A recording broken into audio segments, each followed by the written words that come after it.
Hello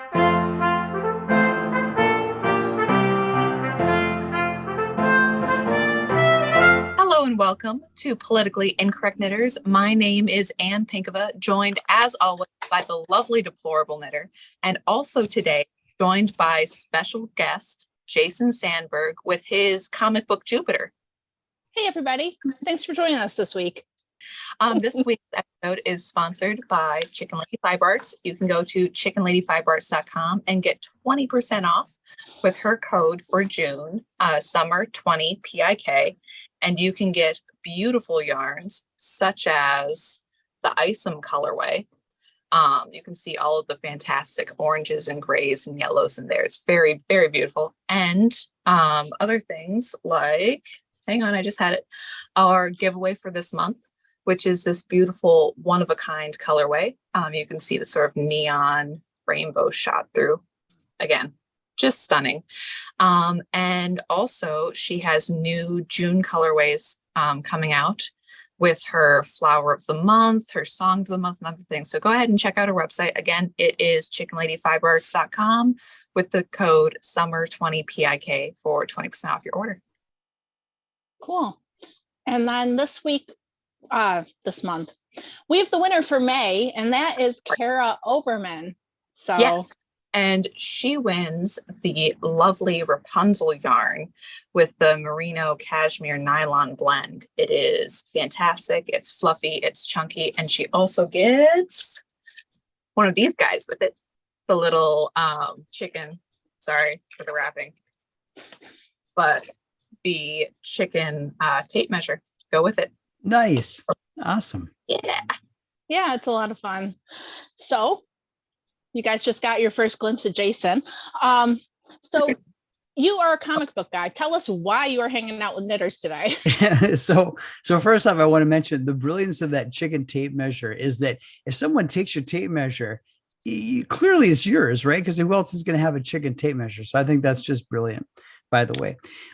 So basically, I had heard about you via Carrie Smith. And so you were on my radar because of the story that Carrie Smith mentioned like a year or two ago. And I'm like, you got to be kidding me. This is crazy. Things have obviously gotten crazier in the ensuing like 2 years or so, but that's how you popped on my radar. And then over the past like 6 months, my path kept crossing Anne's path. Like we'd be on shows together. I would see her comments in the feeds on Twitter and so forth. And so we just were kind of in the same, circulating the same circles. So I said to myself, you know what, you're doing like, indie DIY stuff. I am too. I figured I'd hang out with you and talk to you and look at what you're doing. And you can look at what I'm doing, because I have to believe that in your audience, there's people who either have read comic books at one time, or maybe have a friend or relative who are into them and might be keen to what I'm doing with Jupiter. So just a good opportunity to hang out with you and just chat a bit. Yeah. Anne has certainly been bringing the nerd element to our show. She's hooked us up with Horror Amarata and nice. Geeky Crochet. Is that? Yeah. So, we found some people who cross over and are in both camps there. So yeah, that's cool. There's a lot of parallels I find too between, canceled people in the nerd crowd, people who want to build their own things, and people who have been canceled in the knitting world. So it's the same bad crap everywhere. I can believe it. Yep. So you mentioned Jupiter, but for the people who don't know, I mean, I am fully aware because I went and read your Kickstarter like today. So, but for those who haven't read it yet, tell them what it is. Yeah, so Jupiter is a 40-page full color comic book that I wrote, drew, inked, colored, and lettered. Everything in Jupiter is mine, including the typos. No, there's no typos. It's all mine, and it has superheroics, surrealism, a little bit of social commentary. My intent is to provide a comic book that's entertaining, but it's thought provoking, but doesn't tell you what to think, right? So I get to pose interesting questions and so forth, and be a little bit philosophical and have some commentary. But it's not like the current trend of when you're a reader, you feel like you're being dragged to HR and kind of scolded. So that's kind of where I'm coming from as a creator. Jupiter is now in demand on Indiegogo. So the campaign closed at almost $8,100. So basically it's now in demand. So even if you missed out during the campaign, you can still go there and get the book, and it's going to stay there for the foreseeable future as kind of like a storefront. It's $13 for 40 pages full color. So a pretty good accessible entry point, considering the prices of other contemporary newsstand comics, as it were. Everybody who backs, because we hit the $5,000 stretch goal, everybody who backs is going to get this. It's a Captain Kleinbottle fan club membership card. So what this is in the world of Jupiter, there's a superhero character called Captain Kleinbottle. And this is if he had a fan club in that world, this would be the fan club card you get. And because he's a time traveling astronaut, the years on the fan club membership run backward in time, and it's sponsored by a pie company, because all the best comic books had pie ads. And then on the back is a very important message that people need to have at their ready. It's if you're not part of the problem, you are the solution. So those people who are working hard at work and going home and taking care of their families, and then at night they're either knitting or playing video games or reading comic books, not hurting anybody, contrary to what people want you to believe, you are living life correctly. You are the solution. You're not the problem. So I want everybody to have that card. And then because we hit the $8,000 stretch goal, we have a second a card that's going to come with a comic book. So you're going to get this free with the comic book. It's a official Legion of Memers license to meme. Yes, that band of merry pranksters and horror amarada is very close to them. Obviously, this is your license. This is your license to meme. So you want to have this in your wallet, your purse, even your fanny pack, so you can clear any meme checkpoints. You can deal with the meme police, and if heaven forbid the Russians or Chinese start a meme war, you're going to want to have that card in your wallet. So that's kind of the bundle offering for Jupiter. If you go happen to check it out on Indiegogo, there is a Kickstarter page going right now. It ends the 9th, but Kickstarter it's a campaign and then it ends, and it funded on Kickstarter. However, on Indiegogo, what's unique about Indiegogo is it stays as a storefront, so people can go check it out anytime and back the book. And then I'm working right now with the printer to get a new proof, and I anticipate I'll be printing them in mid-June and fulfilling late June, early July. So around 4th of July, people should be looking forward to getting this very indie comic book around Independence Day. That's very cool. And if you guys are a knitter and a comic person, you can get your Legion of Memers license there, and then maybe Anne will have the pattern out so that you can also knit the hat. I don't know if you've seen that, but she's designed a hat with that on it. So this would be wonderful. I saw the Punisher pattern.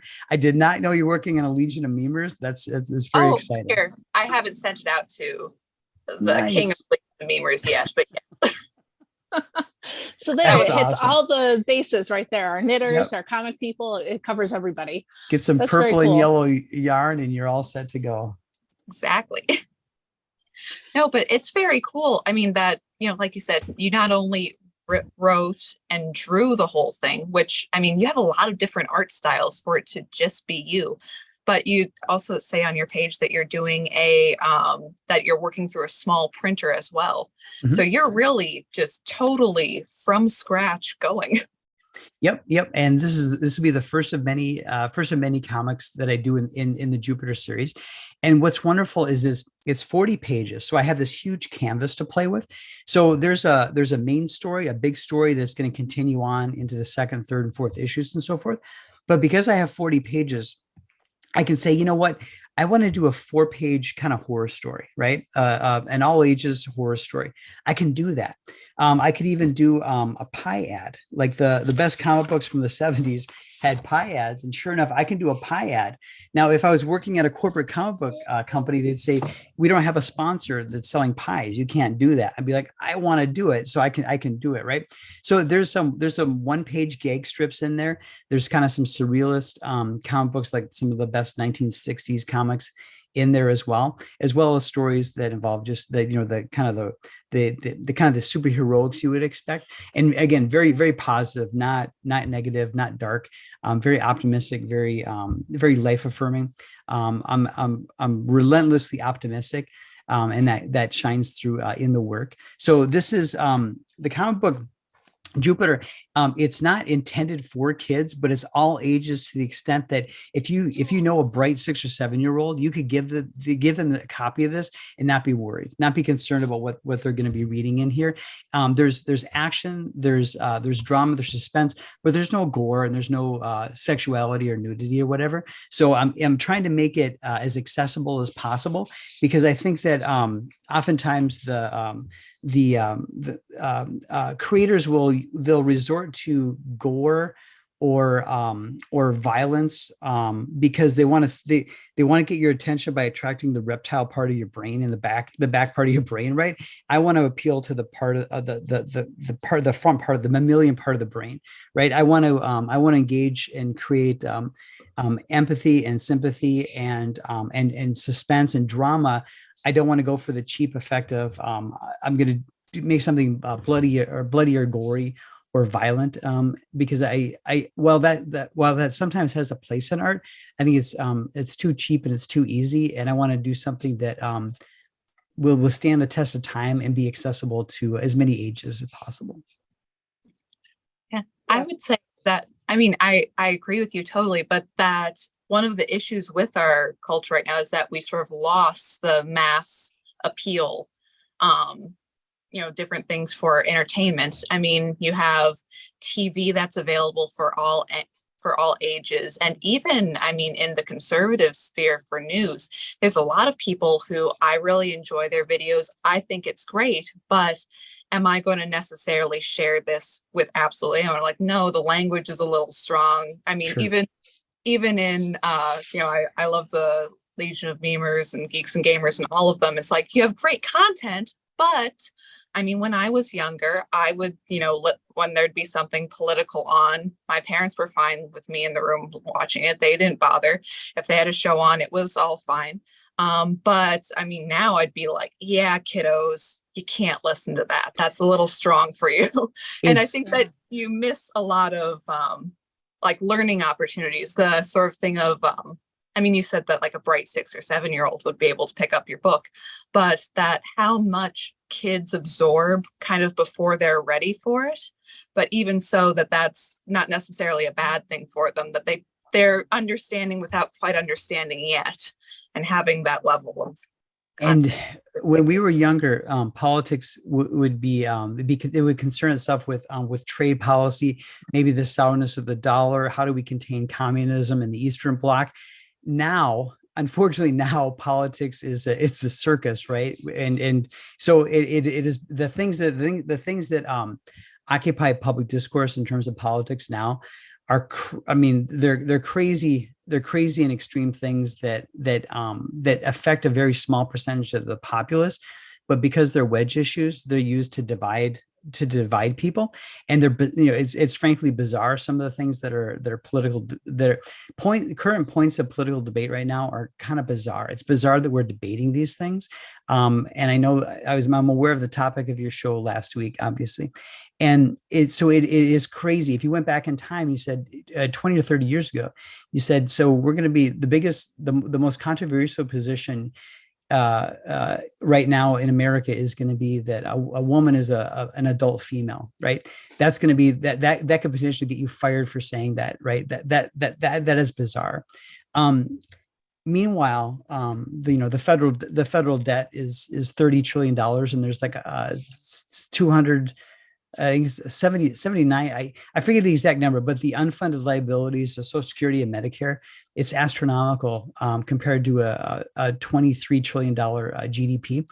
So what is bizarre is that when we were younger, you could probably sit there and watch a political debate, political discourse, because it was about while it was confined and structured, and there was kind of a narrow allowable channel of topics to debate about.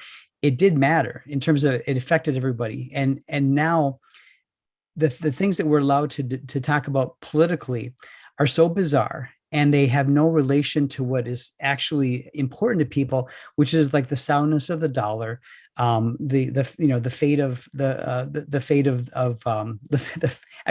our political fate, right? Our fate as a body politic.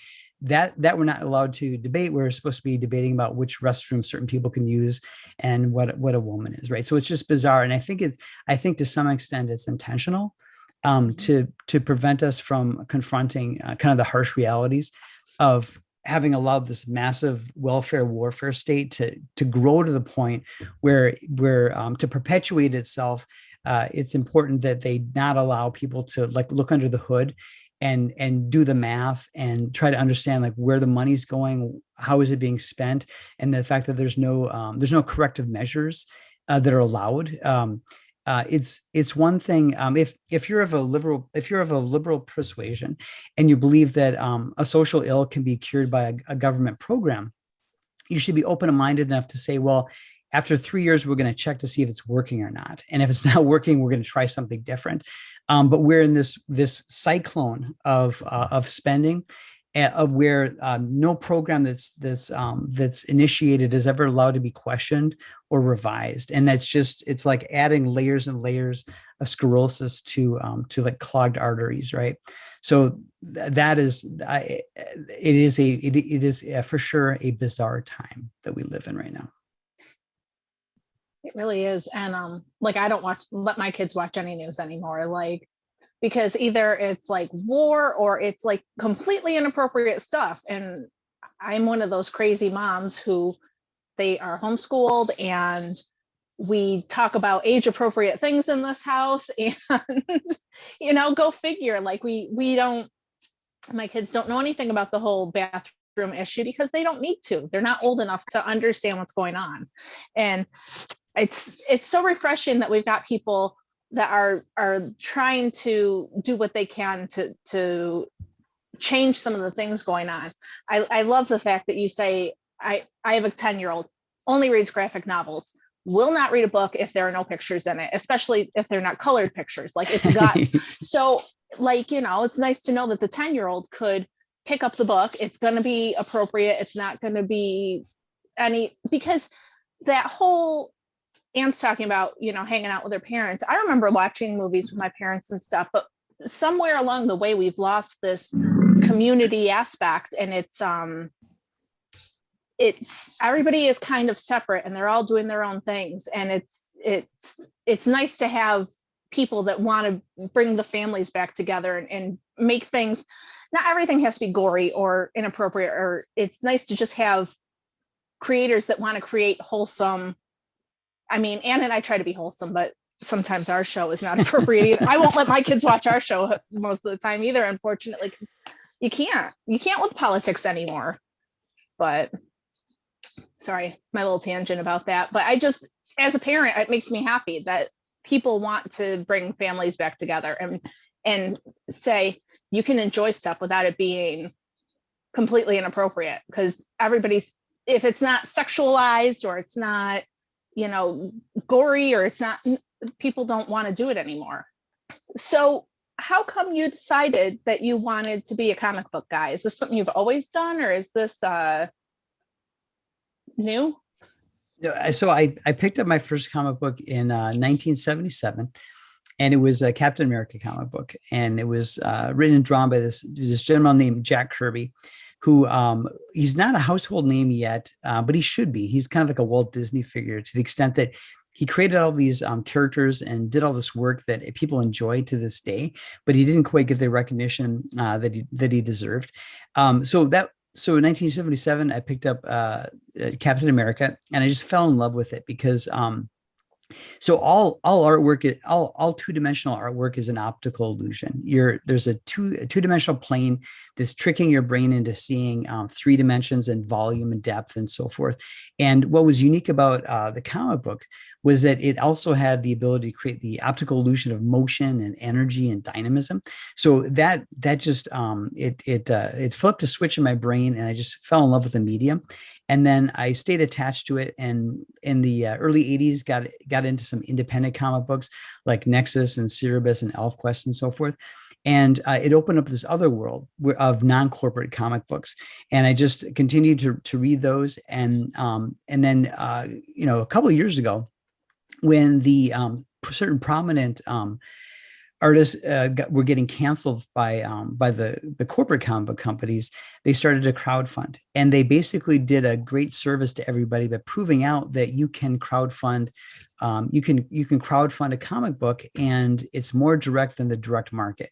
And the direct market is the current structure where the comic book companies they sell to these distributors, and the distributors sell to the retailers. And so, as you can imagine, there's kind of layers and layers between the creator and the reader. So, what's great about crowdfunding comic books is you're getting directly in touch with the readers, and then you're able to kind of prove out your story and your book and so forth. And then you're not having to go through a retailer, right? So that kind of started the ball rolling for me in like 2019 or so, where I realized, hey, I want to do this, and this is a great vehicle to do it. And that brings me to today. That answers some of my questions. I was going to ask, that you started this comic book, and that, what would you say are your biggest comic book influences? But I mean, you just said Jack Kirby. Is there anyone else that you didn't mention that you'd be like, Jupiter's kind of like? Yeah. So there was a series. There's a series in the mid 80s called Zot. It was written and illustrated by Scott McCloud, and it had this irrepressible optimism. And I think I'm channeling some of that myself. So I think it's, if there's anybody out there who remembers Zot, I think there's some of Zot inside of Jupiter. And then in 1983, I came across Nexus by Mike Baron and Steve Rude, and in my mind, that's like the greatest independent comic book of all time. It's run over 100 issues, and every couple of years they'll get together and do more of it. But in terms of an aspiration, Nexus is the best written and best drawn independent comic book of all time. So every time I'm working on my book, I'm trying to okay, Baron and Rude, they set the bar, and I may never get there, but I'm going to try to be as beautifully drawn and draw with such beauty and dignity as Steve Rude did, and then write with the economy and the kind of the endless ideas that are in the scripts of Mike Baron. So Mike Baron and Steve Rude they kind of set the bar for me, and I'm going to always try to aim for it. May never get there, but that's what I'm aspiring to be. Yeah, and that's one of the interesting things too, listening to you, that I mean, I've heard a couple of your other interviews, but that you seem very constitutionally informed, very principle informed, but you're not one of these black pillars, which is great. We don't need any more of that. So one thing that I figured out years and years ago was that for Western civilization, the bottom was Dunkirk. Dunkirk was absolutely the low point of Western civilization in terms of the geographical amount of the West that was free, in terms of the material disadvantage and the nature of the adversary, when basically almost all of Europe was occupied by the Soviet Union and Nazi Germany. That is probably the bleakest, darkest day for Western civilization, and we climbed back from that, right? And we climbed back through that via great sacrifice and great material effort. But so when I read the newspapers and things like that, as crazy as whenever people go black pill, when I talk to them, I say this is bad, but this is not Dunkirk, right? Those people that are opposed to to liberty, to classical liberalism, and to traditional values. They have a lot of influence and a lot of power, and they have a lot of means at their disposal. But this is not as bad as Dunkirk. And even if it was as bad as, even if I woke up one day and I realized, oh my God, this is as bad as Dunkirk, I'd say, okay, now what do we need to do to climb back, right? So it can be very discouraging, and there's people that do take the black pill, but I will never take the black pill because I've studied history, and fundamentally, people want to be free, and furthermore, progress only comes from people being free to experiment. They could be experimenting at a local level. They could be experimenting in a company. They could be pursuing trial and error locally. And that progress won't happen unless people are free to experiment. So those people who are trying to centralize and to take decision-making and power away from the individuals, it's not going to work. Right, it's not going to work. So to that extent, I think that history's proven that people who advocate for freedom, people who advocate for private property and the pricing mechanism of the market, they've always been proven to be right, and they will be proven right again. We just have to not take the black pill. So I am completely the eternal optimist, and we will win. We will win. Apparently, I need to talk to you more, because I do not feel that optimistic most of the time. I think personally, I struggle with raising kids right now. Like, it's hard to, like, things are just going down the drain so fast. It's hard to see what it's going to be like for them. But you're right. Things have been worse. We have come back from them. It's just sometimes when you're in the middle of it, it's hard to see that, you know what I mean? Like, and every time you turn on the news, somebody else is like, oh, well, this is happening now. You're like, for real? Like, what else could happen? You know? So it is important to insulate yourself as much as possible, to insulate yourself from the unintended consequences of what other people are what other people are doing, right? And clearly, so, to some extent, that might be like, if you were in San Francisco, you would move the heck out of San Francisco, right? And there's been everybody's aware that there's been people migrating. They've been voting with their feet. I mean, so people are the most honest when they vote with their dollars and they vote with their feet. And people are voting with their dollars and voting with their feet differently than they're voting at the ballot box, right? So I don't know how long it's going to take for things to recalibrate. But there's at some point, certain the failures either at the local level or at the state level, and perhaps at the federal level, they're going to have to be they're going to come to light, and they're going to have to deal with the consequences of what they've done, right? So I think it's important for us to insulate ourselves either geographically or financially, to insulate ourselves from those poor decision making, right? And one of the virtues of private property is it puts up a firewall, so that within a company, within a jurisdiction, or even at the level of the individual, we're able to take risks and try something new and experiment, right? And then we should live with the outcome, right? So if something works, then it's to our benefit. If it doesn't work, then we learn from that. And as long as they don't take that from us, everything that they try to do, it's going to fail. And then it's our job to accurately predict that what you're trying to do is going to bring about results that are contrary to your stated aims, and they're probably going to bring about results that you're not going to find very satisfactory. And then after these things don't work and they fail, then we have to be there to say, okay, now are you ready to listen to a different point of view? Are you ready to listen to a different point of view? And meanwhile, just insulate ourselves from the collateral damage as best we can. And to kind of take it from a different angle, that you see that problem happening right now with Hollywood and the writers' strike, that the writers are demanding that we need so many writers on a project, or that you need to be paid for your pitch meetings. When you have all these huge corporations who are so risk adverse already that they only do reboots, they don't try anything new, they don't go for new writers, but then writers want to be paid for their pitch meetings. Well, what kind of stories are you going to pay for a guaranteed pitch meeting? It's going to be something boring. It's going to be something that sounds like everything else. You're not going to get any new creativity, and then people are just going to find it elsewhere. I agree. Definitely. It's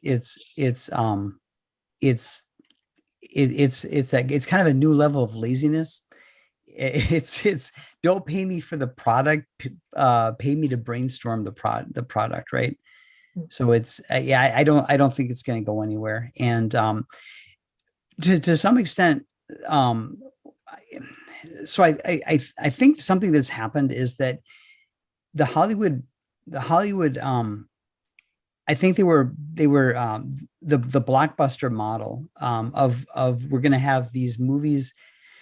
We're going to have these expensive movies that make a lot of money. I think that's backfiring on them, because it creates this imbalance where there isn't a room for small storytelling, and maybe small storytelling is now in the streaming world or the TV world. So, and then that being said, it's often the case that the shows that are on the streaming networks, they're kind of just like too stretched out. They're kind of too padded. There's too many episodes. So they've put themselves in this weird position where they've drowned out the smaller kind of cozy films. That's where you're able to take a risk, right? Because the budgets for those are smaller. And now every to your point, everything is so expensive, they can't afford to not have it be a blockbuster. Like everything has to be a blockbuster, but by definition, everything can't be a blockbuster. So I think they painted themselves into this corner, and I think they're going to have to deal with it. It seems like it's kind of happening in a lot of different businesses. Like you said that, it happened in comics several years ago, and now you see like all of the big names leaving, like cable news and stuff. It seems like there's going to be a shift in entertainment and everything where people aren't going to go to these big spots anymore. They're going to seek out, like I've always talked about how much I like Tucker Carlson. I'm going to watch him wherever he lands, because, so it's going to be on Twitter, because that's what I'm interested in. And I think that, the whole, it's a whole paradigm shift. It's not just happening in the movies or comics, or it's happening everywhere, because we've got a new generation. We have new ways to see things and do things, and it's happening everywhere. But yeah, I agree. And I also think the other factor is that there's an economy of attention span, right? There's only so much time to watch either the news or to watch nobody wants to make an appointment to watch the evening news, right? You want to like catch it on, you want to download it or stream it or watch it when it's right for you, right? It could be on your way to work. You could be listening to a podcast, or it could be like, late at night or whatever. Nobody wants to set their clock to watch anything anymore. And I think that the big networks, especially the news networks, I think they're geared to this model of being on 24 hours. And then they've got these blocks where there's an anchor who's a draw and so forth. I think that's going away. And I think people will follow, to your point, they'll follow certain creators or certain journalists. And obviously Substack is a good example of that, right? Where you're able to subscribe to journalists that you trust, and versus supporting a big magazine or a big newspaper, where the editors at the newspaper or magazine might actually be fighting with a journalist because a story that they're working on is at odds with the advertisers, right? So I see people being able to choose who they're following and who they're getting their information from versus a network. I don't know. It's kind of a brave new world. Because of how people get their news and how they consume everything, it opens up so many doors. That's why Anna and I have been able to have, we're a small podcast, but we're pretty successful. We have really loyal followers. Yep. And it's because people can come and find us when they have the time, you know. An episode drops on Saturday if I'm on top of it, but if it doesn't, they can still find it. It's not, and I think that's how it is. I accidentally spent 24 hours on Instagram last week. I'm disgusted with myself because you went down the rabbit hole, huh? 24 hours on Instagram. What was I doing? I lost an entire day to Instagram last week. But like you said, there are so many things pulling at our attention that you can't be married. Like I used to watch Tucker, but I would find him on YouTube the next day because at 8 o'clock, I'm putting my kids to bed. Like I don't have time to sit there and watch the news right then. And I think that's what most people are dealing with now. And there's so many things pulling our attention that the world has to change. The writers' strike, comics, everything. And things are going to change. Sorry. And I would say too, that even, you know, while things are changing, I've said before that I really enjoyed listening to Rush Limbaugh. Is that because AM radio is the best, medium for news always? Well, not particularly, but the content was good. So people would show up for radio and he had replays, on his own site later. But that people will go wherever the good stuff is, no matter where it is. So if TV's boring, we're not going to watch TV. If the cable companies are doing whatever, if the Netflix shows stink, we're going to stop watching Netflix, even down the line. So even in the more decentralized internet realm of things, Disney Plus just lost 4 million subscribers. People are like, yeah, no, not so much. Yep. So people really do have the freedom to find smaller creators they like, or even large creators they like in this realm of the internet. Absolutely. And what's exciting about the crowdfunding and the comic books is that I think that we're slowly moving towards the European model. And so in the European model for comic books, the creators, they'll put out like 2 or 3 deluxe editions of their comic, and it'll be like hardcover. They'll put out 2 or 3 a year, right? And the readers, they'll wait 4 months for something that's well crafted and something where the artist is like lavish all kinds of attention on it.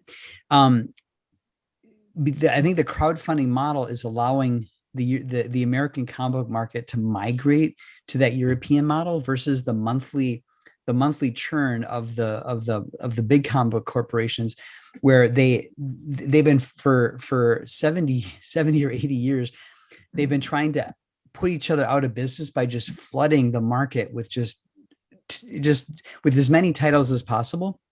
And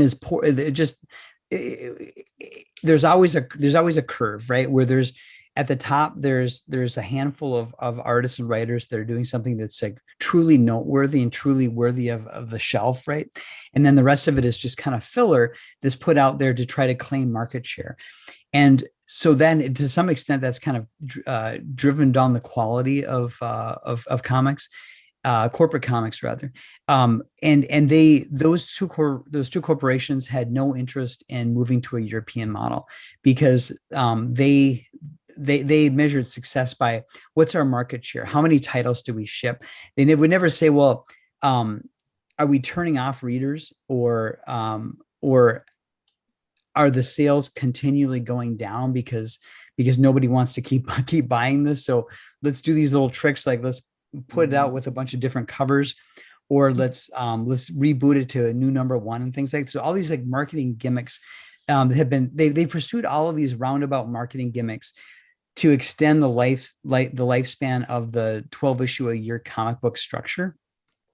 I think that crowdfunding is moving us to that European model, where it's more of a as a reader, you're gonna rather than follow a company, you're gonna follow a creator, and you're gonna spend more money fewer times a year to get what they've made, right? And I think that's what's happening with crowdfunding in the American comic book market. The question then is, how quickly can these books get to retailers? At what point will the retailers say, you know what, I'm in an abusive relationship with Marvel and DC, these two big corporations. I'm in an abusive relationship because I'm dependent on them, but they're calling me a racist and a homophobe because I'm telling them I can't sell these books to the comic book fans, right? They've got the double dignity of losing money and being scolded, right? At some point, they're gonna connect the dots and say, okay, in the indie crowdfunding space, there is new work being created that's a little more expensive, but people are going to want to buy it. And it's at that point, we'll be moving towards that more. We'll be moving to that European model, which I think it's more of like an album. Think of like an album, like a music artist. You're expecting an album once or twice a year. You're not expecting them to give you a song every month, right? So it's a different model, but I think we're inadvertently headed in that direction, which I think is going to be good. It's going to be good for the reader. It's going to be good for the creators as well. I found it so interesting. So I was in, we have a little used bookstore in town that's also a comic book store. And I overheard the guy who owns it talking with one of the customers. And it was so funny to me because, coming from, hearing everybody in their independent comic spaces. And this is a pretty liberal little store. They put up a pride flag whenever they have the opportunity. But he was talking about like, wow, I just realized that nobody, like maybe an issue or two will sell the new stuff, but if I want to make money, I just need to restock old Spider-Man issues. I'm like, yes, because it's good. And, the guy has boxes of the old comic books, and apparently they're worth the space. And he has manga, all sorts of manga lining the walls. Everyone wants the Japanese stuff, which is a problem, with the American market too, that, Japanese stuff is fun and interesting and story driven. And it just, even while the man is saying like, yeah, just stocking old Spider-Man stuff is profitable, it's like he didn't get it. He didn't get why people don't want the new stuff at all. Well, if he had gone to the conventions or the meetings with the publishers, if he'd raised his hand and said, well, can you make Spider-Mans like you did 30 years ago with that aren't like woke or whatever, he would have been scolded. He would have been laughed out of there. And there's instances where that happened, where they basically said, and what was really crazy is they're like, so like the Avengers was a blockbuster movie, right? If you were a kid or somebody who maybe had read comic books and you saw the Avengers, and you said, wow, there's comic books of these characters, I'm going to go check it out. If you had trudged to the comic book shop, Captain America was the Falcon. Jane Foster was Thor, and this young girl was Iron Man. You would have been like, what's going on here? These aren't the characters that I fell in love with on the big screen, or these aren't the characters that I remember. But they were doing it for social justice reasons, right? They were trying to check boxes and try to virtue signal by doing these things to these characters. And they really, if there was ever a time for the corporate comic book world to pick up thousands and thousands, if not millions of new readers, it was in the past 10 years, but they shot themselves in the foot. And when retailers would raise their hand and try to speak out about this at these summits they would have at these conventions, they would get mocked and shouted down and called homophobes and racists and so forth. But it is true. If you read a Spider-Man from 30 years ago, it is better than the Spider-Man they're publishing now. And remember, at that time, the comic books were on the spinner racks of the drugstores and gas stations and stuff forth.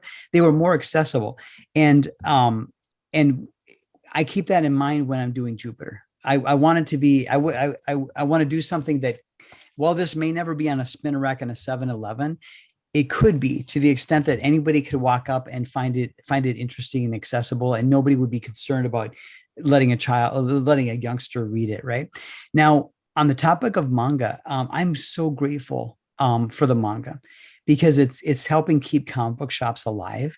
And while I've got a bit of patriotic pride where I want American comics to do really well, I am so glad that the retailers have that revenue stream.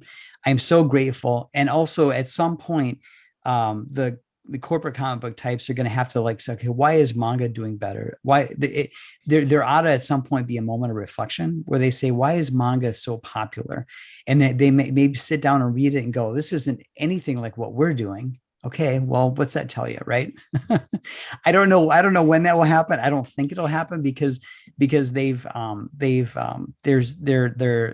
a cult like mind virus that's overtaken them. And they don't believe that entertainment should entertain.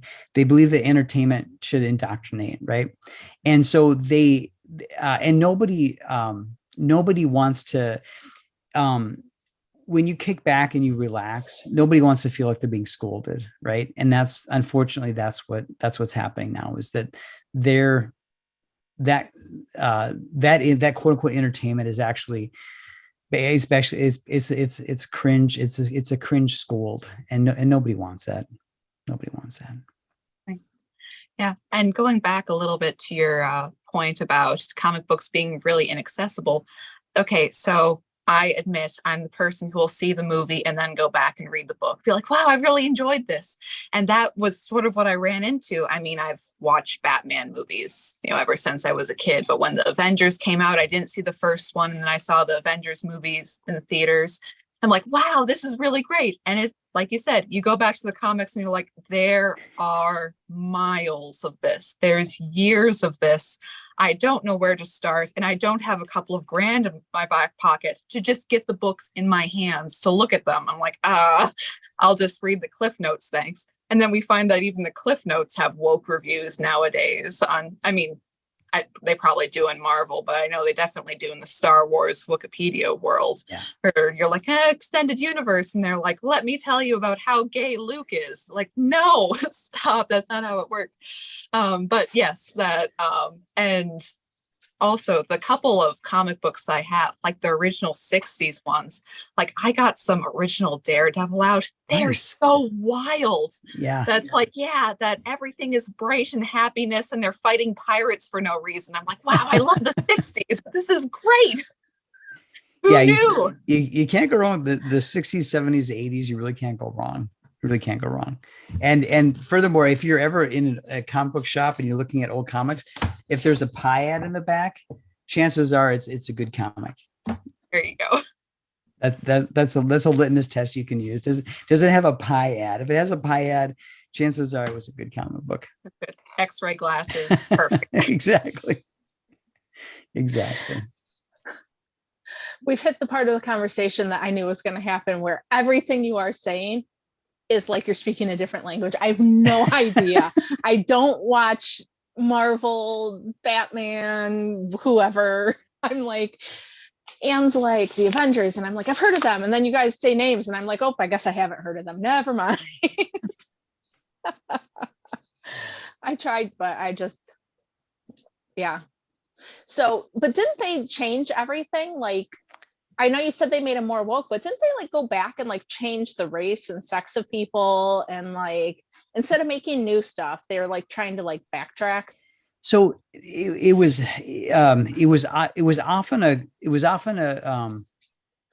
like a trope, or it was kind of a story writing gimmick where the understudy or the sidekick would temporarily take over the mantle of the hero, right? Where to get Batman out of a jam, Robin would dress up as Batman or whatever, or Superman would impersonate Batman, or one of Captain America's sidekicks would temporarily take over.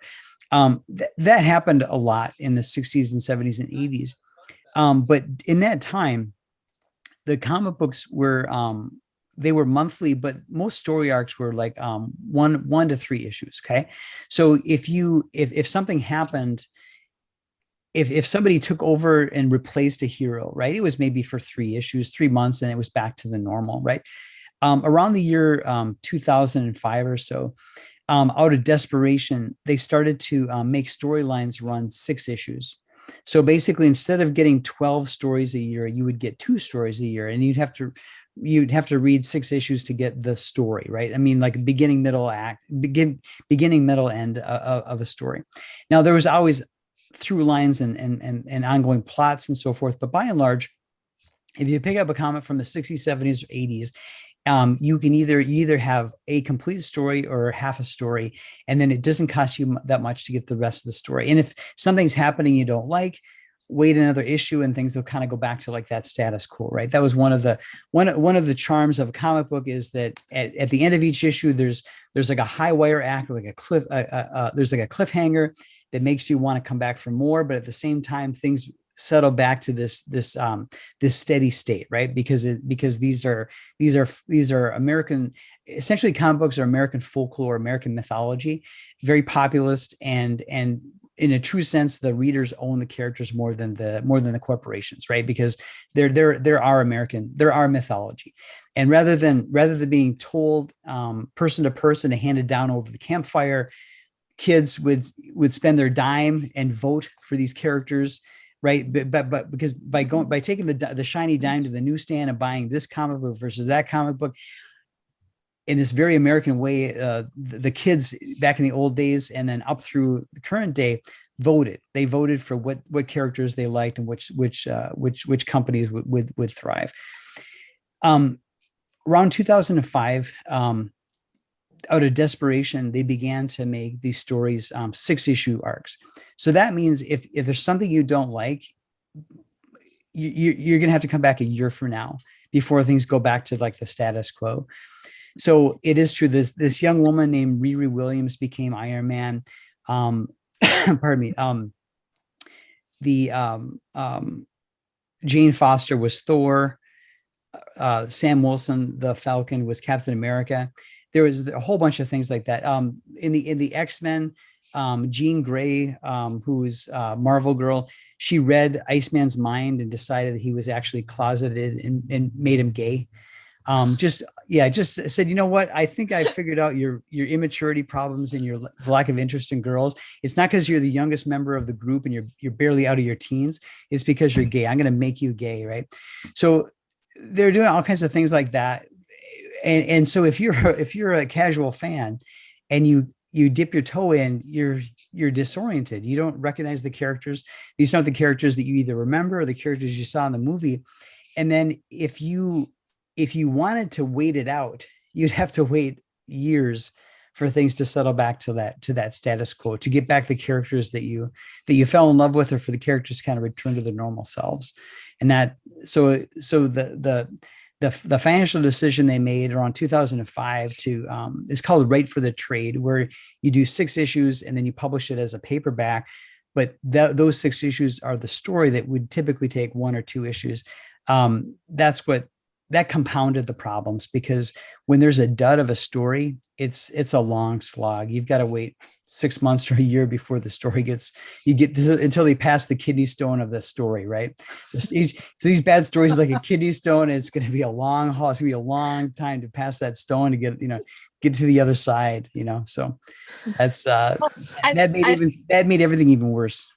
Well, I think you find that in a lot, I mean, even with, regular TV writing, that the art of the episodic story, okay, sure, if it's running in the background and you show up and you're like, hey, what's this show?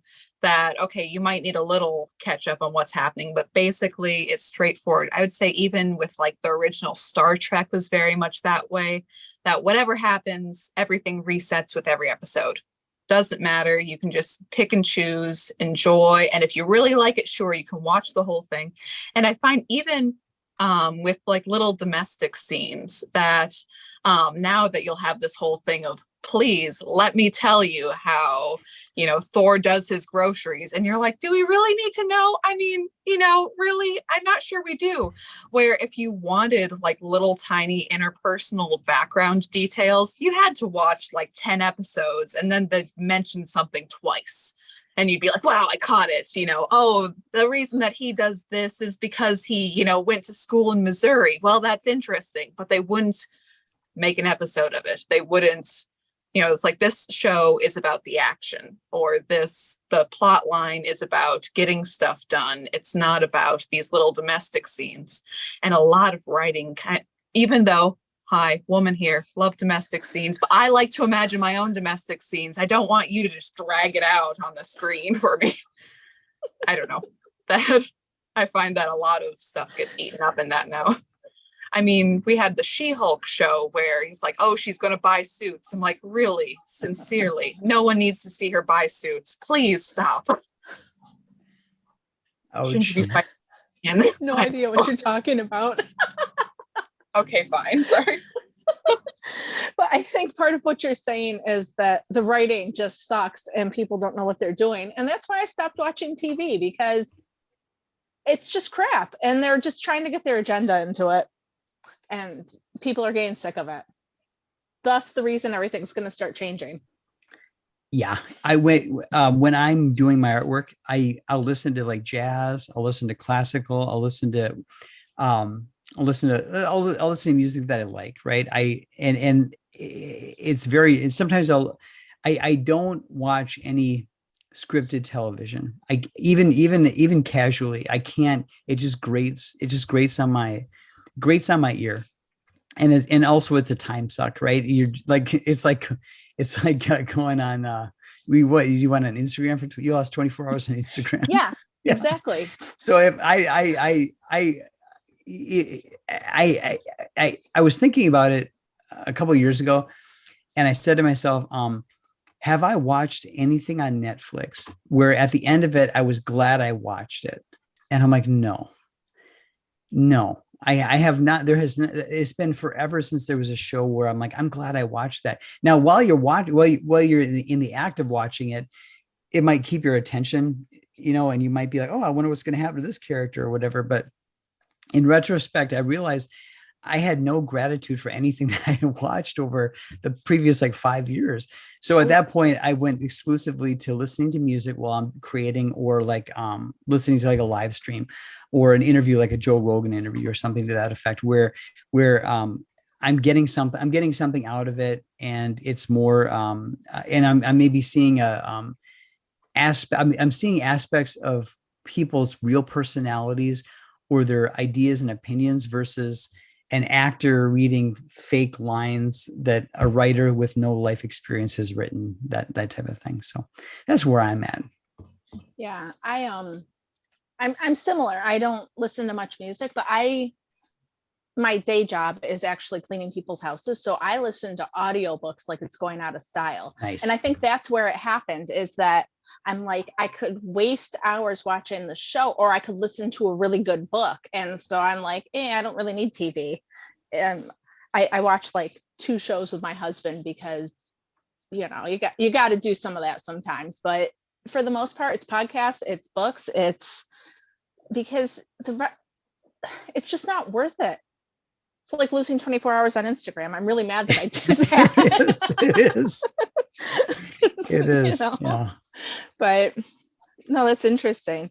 So I don't know if we talked about it, but did you go to school for art, or is it just that you've naturally got this talent? Or so after I came across that Captain America comic by Jack Kirby in 1977, I became a voracious dinner table artist, right? I was drawing all the time. And so I did well in art classes in school. And then in college, I kind of did some minors or did some electives in art. But by and large, if you're a comic book creator, by and large, you're self-taught, right? You may have some formal training in art per se, but when I was coming up, I think now there are college classes on comic book, the craft of comic books, and there's a couple schools that focus on it as a major, but I didn't have that, so I was basically self-taught, right? And obviously the artwork I'm doing now compared to what I was doing 20 years ago or 30 years ago, it's gotten much better, and I would say it's on the verge of being professional. That's how I would describe it, on the verge of being professional. No, it's good stuff. Cool. My brother was one of those dinner table comic artists. I remember him drawing Wolverine and stuff when we were growing up, but sure. That's about all I know. That's all I remember. Wolverine. I caught this interview a little bit. It was actually on the day Trump was arrested, but the live stream that I had wanted to watch wasn't on yet. So I'm, digging around on YouTube. And there was a guy I hadn't heard before on Real BBC, with Nerdrotic and as that it was Kelly Jones, and he was a Batman illustrator. And just a fascinating, fascinating interview. But he was talking about how people get upset with him that every once in a while he'll go into colleges and give a talk about comic book drawing. His style is very gothic, very just overly muscular, very wild, but it's recognizable. Like it's good, but it's almost a little bit shocking. Like when you look at it. Anyways, it's fascinating stuff. And it's also interesting because while his art style is very gothic, he himself seems optimistic. So it's interesting. But that when he walks in and he talks to people who want to be comic book artists, he'll say like, he'll recommend movies, he'll recommend styles, but the people will get kind of angry with him, like, well, why don't you show me how to, draw all these muscles? And he's like, no, that's your style. You'll figure that out. If the concept wise, we're talking about this, and it just blows people away. Yeah, he's a fantastic artist. And his style is unmistakable. And if you're, I would recommend he did a 2-issue miniseries with Mike Barron, who is the author of Nexus that I really like. It was called Dead Man, came out like in the early 90s. That's pretty affordable. I would check that out. It's that's probably a good dip your toe into the artwork of Kelly Jones. Otherwise, yeah, he had a fantastic run on Batman. And again, to your point, he drew, to some extent, his drawing style is realistic in terms of he knows anatomy and so forth, but it's very expressive. And the lighting style that he'll use is very theatrical. So he is a wonderful artist, and he's a breath of fresh air to the extent that he's different. He's different from almost all the other artists that worked at DC. And I'm looking forward to seeing what he does next, because he's obviously with the exposure on the Real BBC and with Gary and Neurotic, I'm hoping that when he does crowdfund something, it's going to get like a lot of eyes on it. So I'm looking forward to seeing what he does when he does next. But going back just a step, so I launched Jupiter on the day that Trump got arraigned. Oh man, same day then. Same day. It was the same day. And what was great is I was on so the day I launched Jupiter, I mean, granted, if you're gonna launch something, do it on a slow news day, right? Well, this was certainly not a slow news day. And then my launch stream, I was deeply honored that Comics Division let me be on his show as my launch stream, right? So the night I launched, I was on Comics Division. So I was there with Toxic Man Flu, Culture Casino, Nick Weiser, and Brahma Ball. So I'm like, this is great. And then what happened was that they said something about the CDC guidelines, and it got taken off of YouTube. So I did the double indignity of picking a historic day, a historically important news day to launch my comic. And then I was on a fabulous live stream that got taken off of YouTube. So yeah, that's my launch. That was my launch day. But regardless, Jupiter got to over $8,000 and over 200 backers. So I can't complain, but boy, was it was white knuckle that first day. I'm like, what's going on? Did you start to second guess yourself a little bit when that happened? I mean, you're such an optimist that you might not have, but me personally, I would have been like, this is probably a terrible idea. What you have to do is you have to get as many of your ducks in a row. And then once it's go time, right? And you can't feel sorry for yourself. And and I guess it's akin to being in a, I guess it's like being in a, I wouldn't say combat, but it's like being in a boxing match, I guess, like where you can train as much as you want. You can have a plan going in, but then once you're getting hit, things stop making, then it's like, okay, how do I stop getting hit? And how do I hit back harder? So it was quite the adventure. And Anne, I'm sure Anne saw me I'm sure Anne went to YouTube many nights and saw that I was on some show and was like, this guy again. Oh my gosh. But I filled my schedule and I was You are. You're a go-getter. I was on I basically was on I was probably on one or two different shows, different live streams for 2 months. And some people were so great, they had me back additional times and so forth.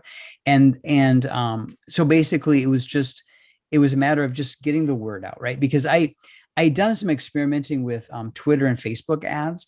And here's what I found. I found that the Twitter ads had great targeting tools. Like they could get in really niche in terms of people's like reading tastes and stuff like that. But it wasn't moving. I wasn't impressed by the number of click-throughs to the Indiegogo site. And then on Facebook, the Facebook click-through percentage was good, but the targeting tools were terrible. So it was like, because basically on Facebook, you could get for $5 or $10 a day, you could get a fair number of people to click the link to go to like Indiegogo or to go to the sign up page before I launched. However, the buckets for the audience buckets on Facebook, they were too big. It was like people who like comic books. I'm like, that's not good. I need people to like certain kinds of comic books and so forth. And so so that was I realized in February, March that I could not rely. I could use advertising, but it wasn't going to work, right? And I did spend money on advertising, but I realized that the tools to drive people to where I need them to go or get the right people, it's not going to work. So I realized I needed to spread the word by talking to people and explaining the book and explaining myself and so forth. And so I filled up my schedule. It was like a tour. It was like, I mean, I can't complain because I suppose musicians, the musicians will do 60 concerts in 60 days, so, and they've got to like tour and travel and things like that. My touring was all virtual. It was all on the internet, but still, it was a solid 2 months of talking to people and getting the word out. That's I give you credit because Anne and I have to record 3 times this week, and I'm like, I don't know how I'm going to do this. Like, but this idea that you've had for Jupiter, is this something you've been developing for a long time? Like, how did you decide? I've always loved the medium, and I've done paintings. And I've done children's books and things like that. But there's something unique about the comic book because so creating the comic book it takes the visual part of my brain, it takes the literary part of my brain, and then it also takes maybe the social commentary, archaeological part of my brain, and it allows me to use those, right? Then when it comes to like the business side of the comic book, it allows me to use like the entrepreneurial side of my brain, the public speaker / extrovert part of my brain. And so I was born in June, so I'm a Gemini. So I've got this introvert extrovert.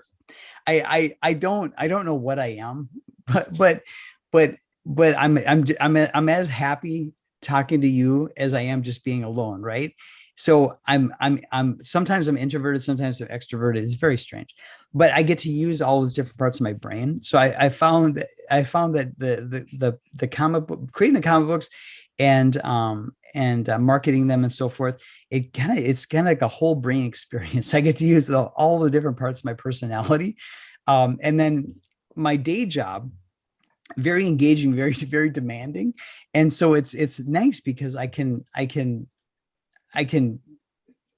be problem solving at work, drive home, have dinner with the family, all that kind of stuff, and then I get to be like creative. And what'll happen sometimes is while I'm working on Jupiter in the evenings, I'll be in the back of my mind solving a work problem, and then at work I'll be kind of plugging along. I'll be like in the zone or whatever, doing some repetitive task, and I'll be solving a Jupiter problem. So I don't know. To some extent, it's I don't know what other pursuit could use all the parts of my brain that this is using. So, but check back with me in a year or two to see if I'm burned out. I might be burned out.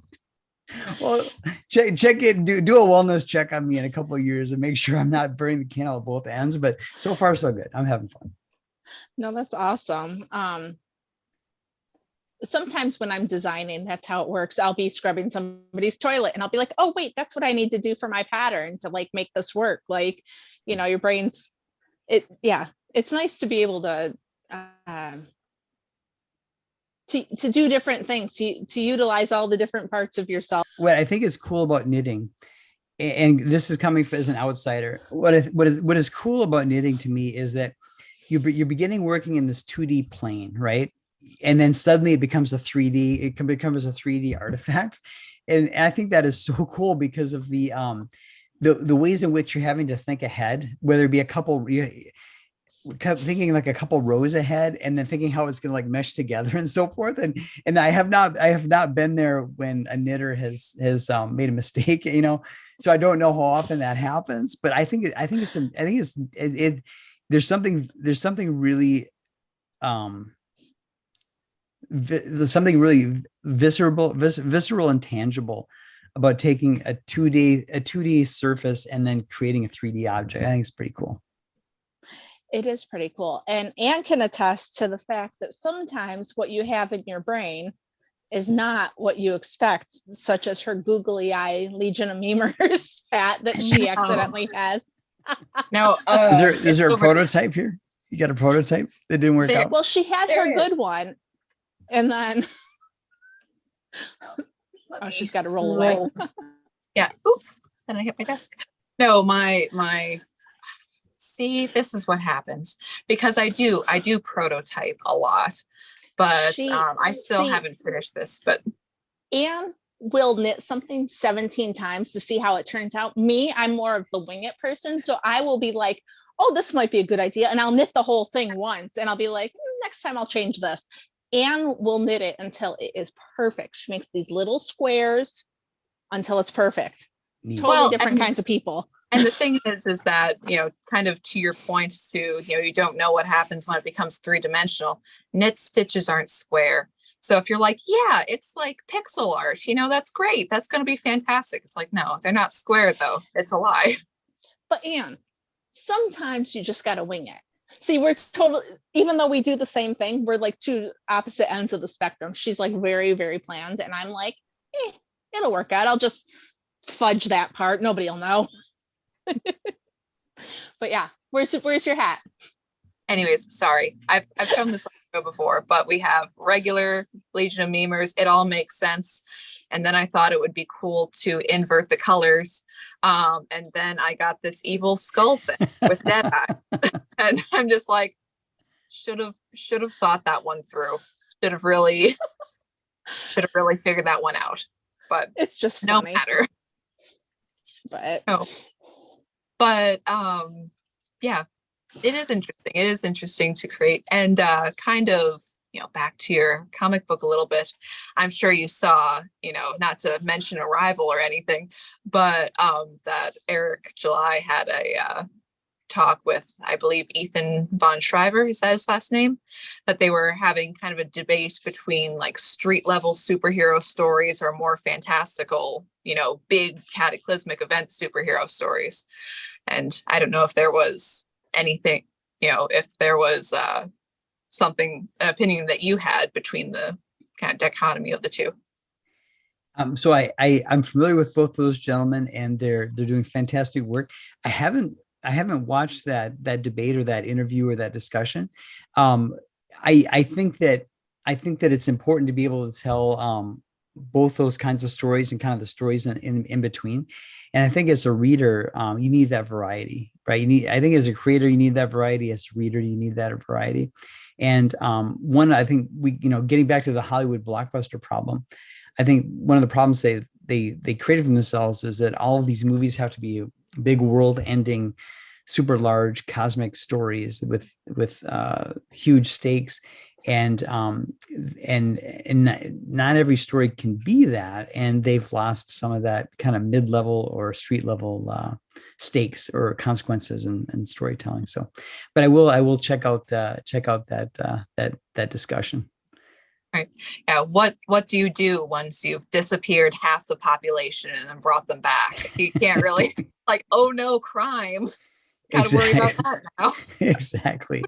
Or you do that and you do some hey, we need to figure out how to stop this. There's two countries that have gone to war. We need to figure out how do we diffuse that? How do we stop them? How do we get them to the peace talks, or something that's kind of in the middle there, and then you work your way back up to the next cosmic bad guy. Yeah, sorry. Like I said, it's not my genre, sorry. Give me a chick flick any day and I can talk to you about that, but world ending great stuff. What, Ann? Make chick flicks great again. Exactly. Yes. You know what though? Like he's saying though, there's room for just nice stories. Like I liked Hallmark before they got all woke because they're just nice stories, and you could count on that. Oh, there's going to be something wrong, and then we're going to make it better, and everybody's going to be happy in the end. Like that's okay. Not everything has to be. You could miss 45 craziest thing. Haven't missed the thing. Dude, and that's one of the reasons I liked them so much. I would put the kids to bed. I would come out. I would still know what was going on. Like, sometimes you just want a little. It doesn't all have to be the craziest thing you've ever had. Just a nice story is good too. So I think the police procedurals, I think they appeal to the innate desire to see justice done, right? And to have order restored. And I think they're very appealing in that regard. And I think it's good, right? I think it's good. Same thing for like detective stories, right? Ultimately, the point is that someone has done wrong, and we're going to figure out who did it and hold them accountable. And I think there's something very something very important there, right? That people don't realize is there, right? And then the same thing for like the rom-coms and the Hallmark, right? I mean, it's good to see it. It's life affirming ultimately. So so I'm glad that that's there, and I hope I didn't fully pay attention to what was happening at Hallmark, but I hope that it comes back, make Hallmark great again or whatever.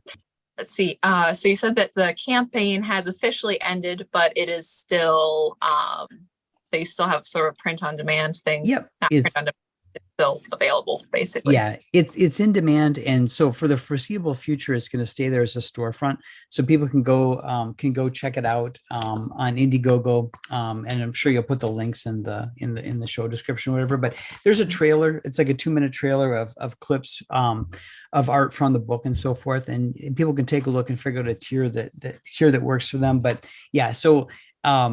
For the foreseeable future, the book is still available. And then if you back, you should be getting it in like earlier mid-July. Excellent. And I know that you said on your Indiegogo that you have like 20 issues of these slated.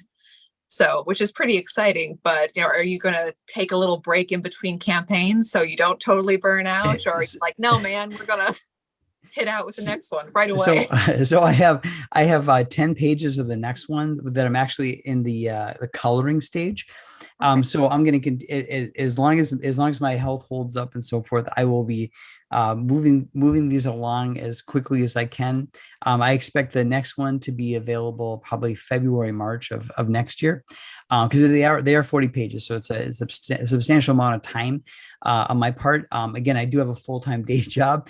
Hopefully, this does really well, and I can cut back my hours at my day job and do this closer to full time.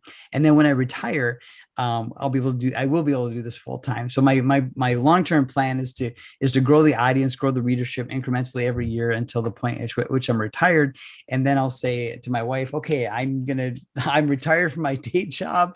I'm gonna make you an omelet for breakfast. Let's go for a walk. Let's do what you want to do with the garden, and then I'm gonna sit there and do my comic book. So that's my long-term plan. So this is the first issue, and this is the first step in that journey. So I hope so. Some of you that are watching, check it out and want to join me and follow along.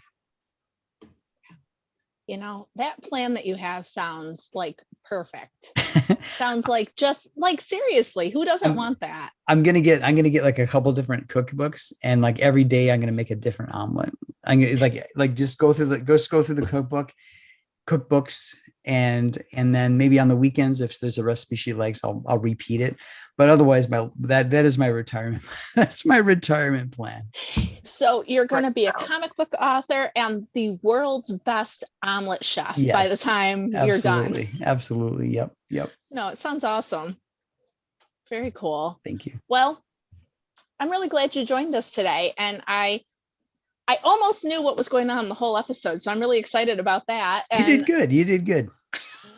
Except for those few minutes about Avengers, I got lost, but that's okay. But we appreciate you coming on today. And don't forget to check out Chicken Lady Fiber Arts. Use the code Summer20PIK. There we go. Use the code Summer20PIK for 20% off of your order. You can get beautiful yarns like the one-of-a-kind skein that Anne will not let me have, unfortunately. Right. For the viewers. I really want that. They won't give it to me though. But Jason, thank you very much for coming. And I can't wait to see what happens with this. And hopefully we can have you back sometime. Thank you. I had a great time. Thanks so much.